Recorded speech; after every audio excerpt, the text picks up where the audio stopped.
할렐루야. 네, 오늘 우리에게 주신 하나님의 말씀 그 제목 함께 읽어보도록 하겠습니다. 시작. 아멘. 만장일치의 은혜입니다.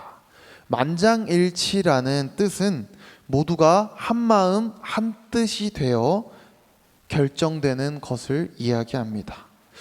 이것을 네이버 이미지에 쳐봤더니 다양한 이미지가 나오는데 그 중에 하나는 공산당원들이 모두가 함께 손들고 있는 그런 모습이 나오더라고요. 우리가 만장일치라는 것을 생각했을 때 한편으로는 굉장히 모두가 뜻을 같이 해서 좋다라고 할 수 있지만 한켠의 위험 또한 있다는 것을 우리는 언제나 견지하고 있어야 합니다. 만장일치라는 단어가 나왔을 때 그 단어를 유심히 묵상해 보았습니다. 오늘 말씀 가운데 바로 만장일치라는 단어가 등장합니다. 바로 유다와 실라를 다른 곳으로 파송함에 있어서 모두가 만장일치하여 보냈다라는 말씀을 통해 만장일치라는 단어를 유심히 묵상했고 그 만장일치라는 단어 속에 하나님께서 주시는 뜻이 어떤 것이 있을까를 우리가 함께 나눠볼 수 있기를 소망합니다. 만장일치를 통해서 우리가 오늘 말씀을 우리가 살펴본다면 오늘 말씀 가운데 두 가지 키워드를 가지고 함께 말씀을 나누길 원합니다. 바로 첫 번째는 괴롭힘이라는 단어입니다. 그리고 두 번째는 권면입니다.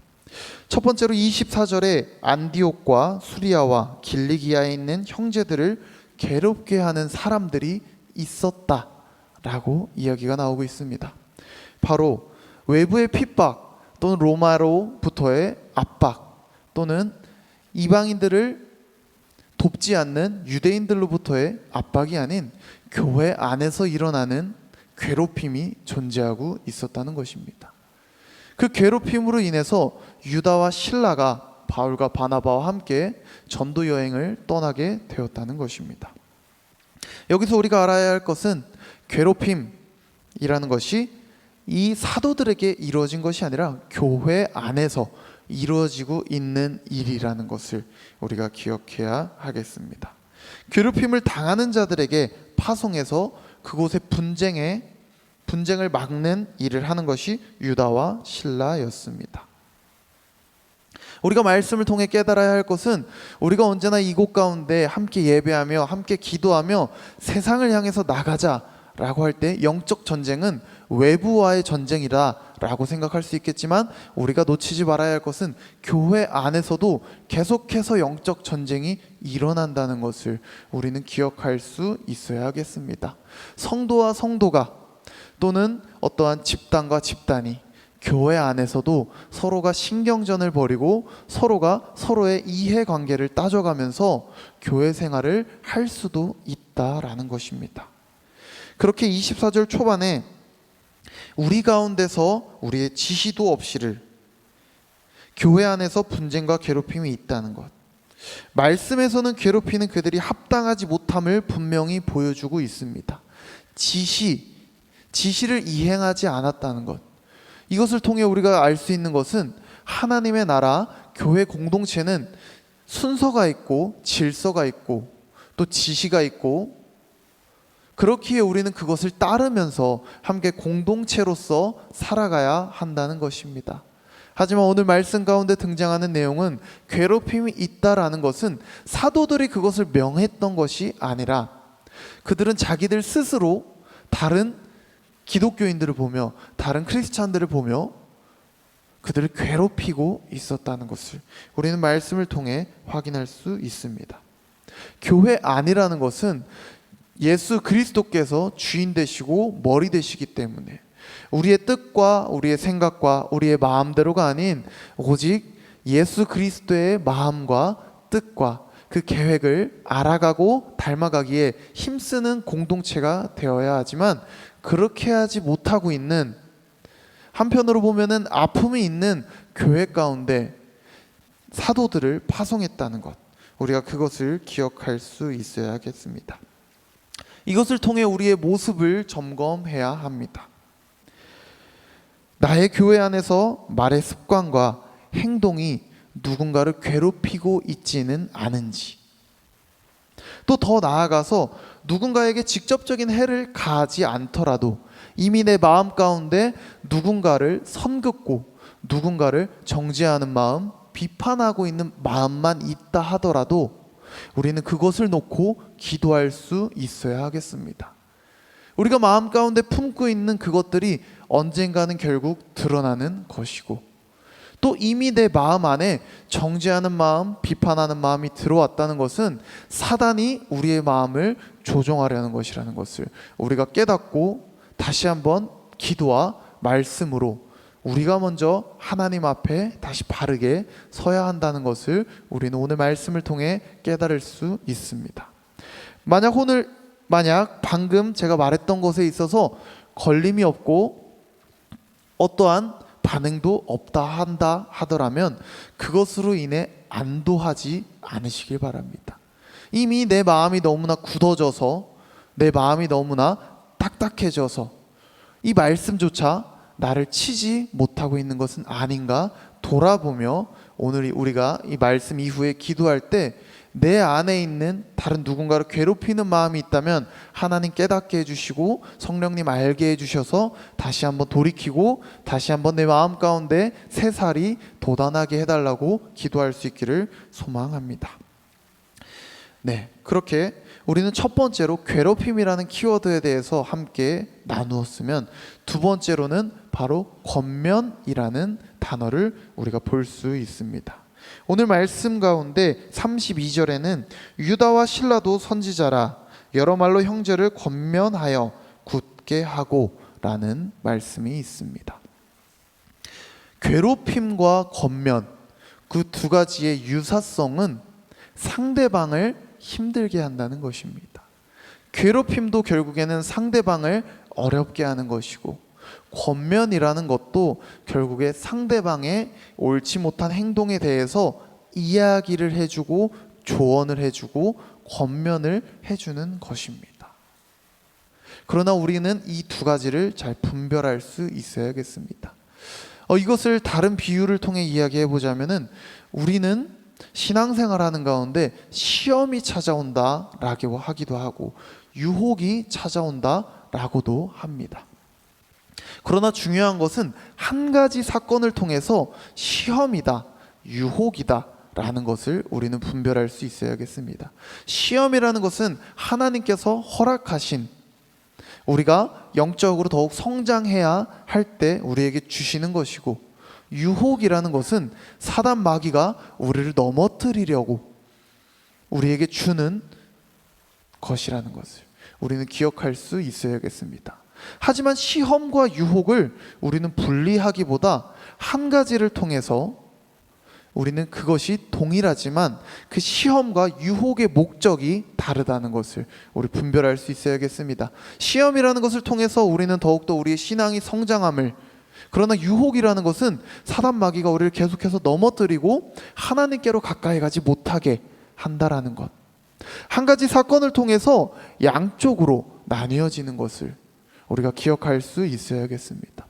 나에게 시험이 찾아왔지만 나에게 유혹이 찾아오지 않았다라고 말할 수는 없을 겁니다. 우리가 대표적인 유혹이라고 할 때 다윗이 밧세바를 범했던 사건이라고 할 수 있겠습니다. 다윗이 밧세바를 범했던 것은 다윗이 목욕하고 있는 밧세바를 보았을 때 그 유혹에 넘어가서 결국 사고를 쳤다는 것. 그것을 통해서 우리는 다시 한번 본다면 하나님께서 허락하시지 아니하면 그 유혹조차 일어날 수 없다는 것. 하지만 하나님께서 그 시험을 허락하셨다는 것을 우리는 알 수 있습니다. 그 시험을 능히 통과해서 더욱더 성장할 수 있기를 바라셨고, 하지만 말씀 가운데서 다윗은 그 유혹에 넘어졌지만 그 이후에 일어났던 나단 선지자의 권면을 통해서 그가 다시 한번 하나님 앞에 바르게 섬을 통해서 그의 신앙생활 가운데 정말 아픔이 있는 유혹에 넘어짐이 될 수 있겠지만 다시 한번 그것을 딛고 일어나 그가 회개함을 통해서 하나님 앞에 더욱더 바르게 서는 모습을 우리가 바라볼 수 있는 것처럼 우리에게도 권면과 괴롭힘을 잘 분별할 수 있기를 소망합니다. 우리에게는 권사라는 직분이 있습니다. 여기 계신 대부분의 성도님들께서는 권사님들이 주를 이루고 소수의 집사님 또 소수의 장로님들이 계실 겁니다. 권사라는 직분을 늘려서 이야기하면은 권면하는 자가 될 것입니다. 집사의 직분을 잘 마치고 권사로서 우리가 그 직분을 감당한다면 우리가 신앙생활을 하면서 누군가에게 권면할 때가 있다는 겁니다. 신앙생활을 하면서 다른 사람들이 바르지 못하게 갈 때가 있을 때 그것을 눈여겨보지 않고 그것을 흘려보낸다면 하나님께서 우리에게 맡겨주신 사명, 그 권면의 책임을 우리는 감당하지 않는 것이기 때문에 우리는 그것 또한 하나님 앞에 죄를 범하는 것임을 기억할 수 있어야겠습니다.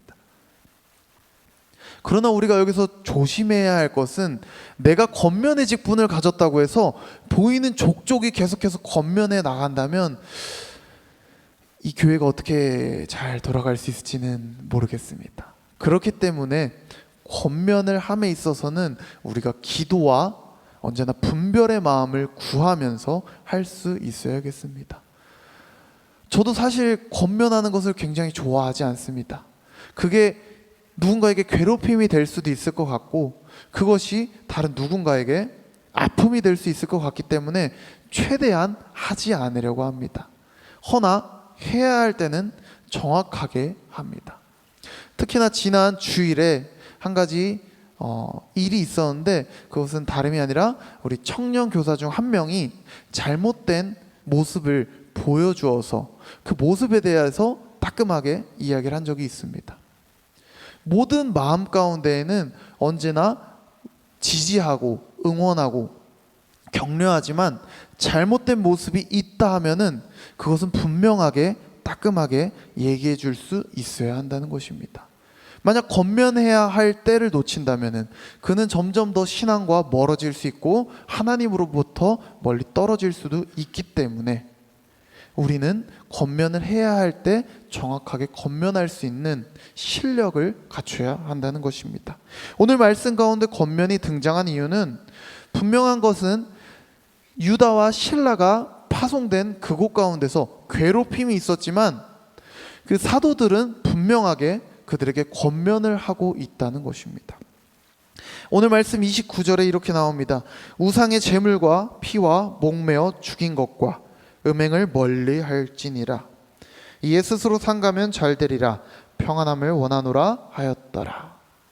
다시 말해서 이 사도들이 이 교회 가운데 안디옥과 또 수리아와 길리기아에 있는 이방인 형제들에게 찾아갔을 때 그들이 괴롭힘을 당하고 있는 것도 맞았고 그 괴롭힘을 해결해 주는 것도 맞았지만 그것으로 그치는 것이 아니라 그 이방인 형제들에게 분명히 해줘야 할 말들이 있었다는 것입니다.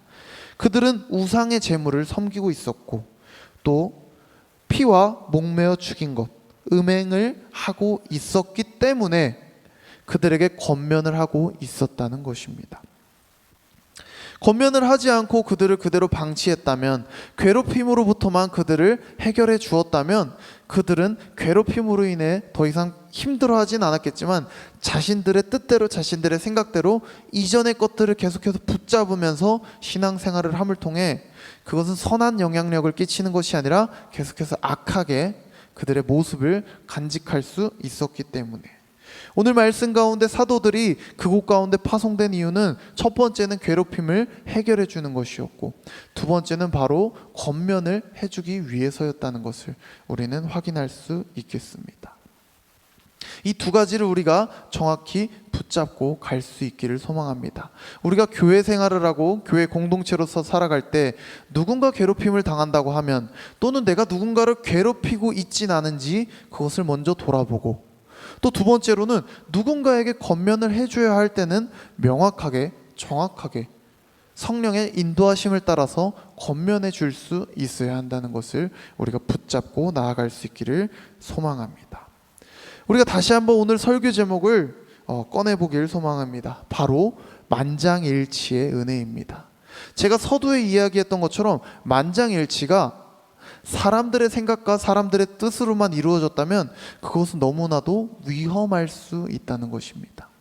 하지만 오늘 말씀 가운데서 사도들과 장로들이 그 만장일치를 했다라는 것은 사실 세상에서는 존재하기 어려운 것입니다. 특히 자유민주주의인 우리나라 같은 경우에서는 더더욱 일어나기가 쉽지 않습니다. 반대가 없는 경우가 생겨난다면 우리는 아까 이야기했던 것처럼 그것을 또 한번 돌아볼 수 있어야겠지만, 오늘 말씀 가운데 나타난 만장일치의 은혜라는 것은 하나님께서 거기 있던 모든 사람들의 마음을 하나로 모아주셨다는 것을 우리는 찾을 수 있어야 합니다. 이미 이들 가운데, 이 시대 가운데에는 많은 갈라짐들이 있습니다. 유대인과 이방인, 또는 로마와 유대인, 다양한 갈라짐이 있는데 그 가운데서도 또 우리가 두드러지게 확인할 수 있는 것은 예수님께서 12제자를 데리고 다니셨을 때 그들의 정치적 성향이라든지 그들의 직업의 귀천이라든지 그들의 모든 것이 다 달랐고, 그들은 언제나 다툼과 분쟁과 언쟁이 있었음에도 그들이 결국에 사도가 되고 하나가 되어서 한 목적, 한 뜻을 가지고 나아갈 수 있었던 것은 바로 그 만장일치라는 것이 하나님의 은혜였다는 것을 우리가 기억할 수 있어야겠습니다. 만장일치라는 것, 사람의 힘으로 하기에는 너무나 어려운 것이고 사람의 힘으로 하기에는 사실 불가능에 가까운 것이지만, 사도를 파송함에 있어서 사도를 다른 이방인들에게 보내기 위해서 그들의 마음 가운데는 성령님이 함께 하셨다는 것, 우리가 그것을 통해서 우리가 확인할 수 있는 것, 또 우리가 붙잡아야 할 것은 교회는 온전히 성령님의 인도하심을 받아야 한다는 것입니다. 우리가 성령님의 인도하심을 받지 않고 교회가 이루어진다면 성령님의 운행하심을 계속해서 제한하고 성령님을 계속해서 뒤쪽으로 몰아내며 사람들의 생각과 사람들의 뜻과 사람들의 욕망과 사람들의 계획만으로 교회가 이루어진다면 그것처럼 위험한 교회는 없을 것이라는 것을 우리가 오늘 말씀을 통해서 확인할 수 있기를 소망합니다. 오늘 기도 제목 함께 나누도록 하겠습니다.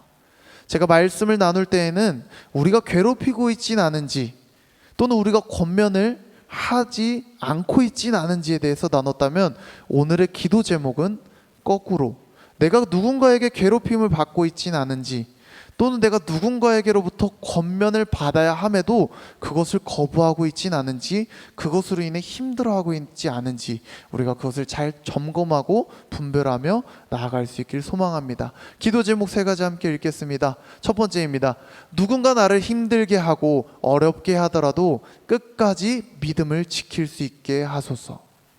우리가 때로는 신앙생활이 버겁고 어렵게 느껴지고, 특히 가장 어려움은 인간관계일 것입니다. 하나님과의 관계가 어려워서 인간관계가 어렵다기보다는 인간관계가 어렵고 힘들어서 하나님과의 관계가 흐려질 때가 많다는 것입니다. 그렇기 때문에 오늘 우리가 이 새벽 가운데 기도해야 할 것 첫 번째는 바로 우리에게 흔들리지 않는 믿음, 우리에게 굳건한 믿음을 달라고 기도하는 것입니다. 두 번째입니다. 함께 읽겠습니다. 진정한 권면에 기쁨이 있음을 깨닫고 더욱더 주님 앞에 겸손하게 하소서. 우리에게 찾아오는 권면들이 있을 것입니다.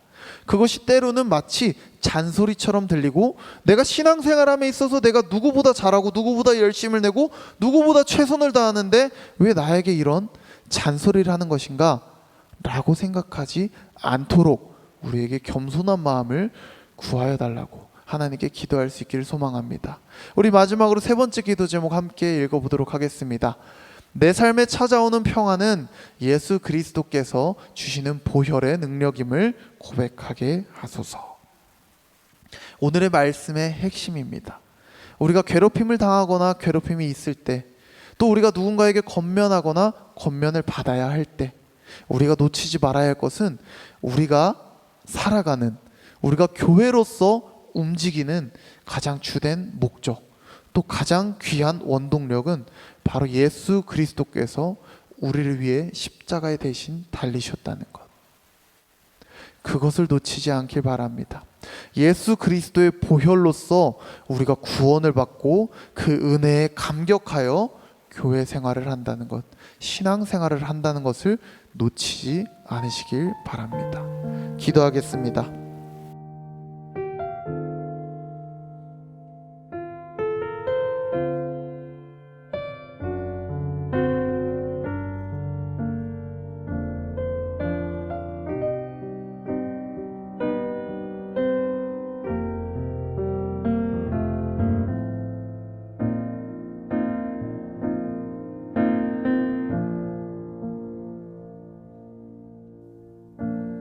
하나님의 빛 앞에서 그 투명한 빛 앞에서 모두 드러날 나의 모든 죄와 허물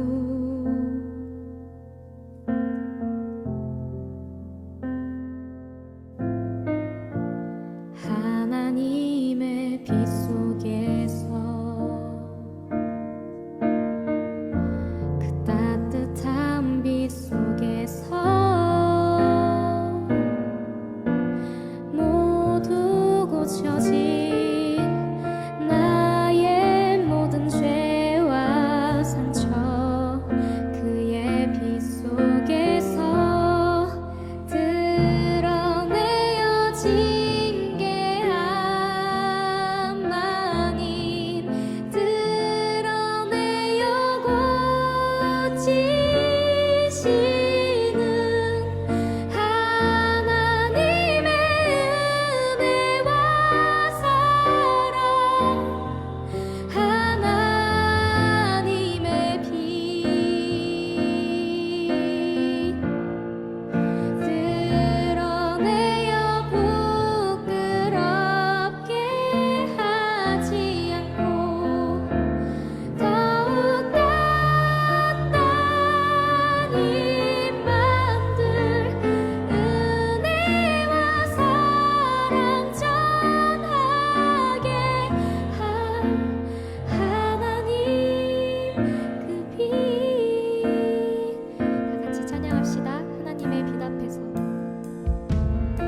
투명한 빛 앞에서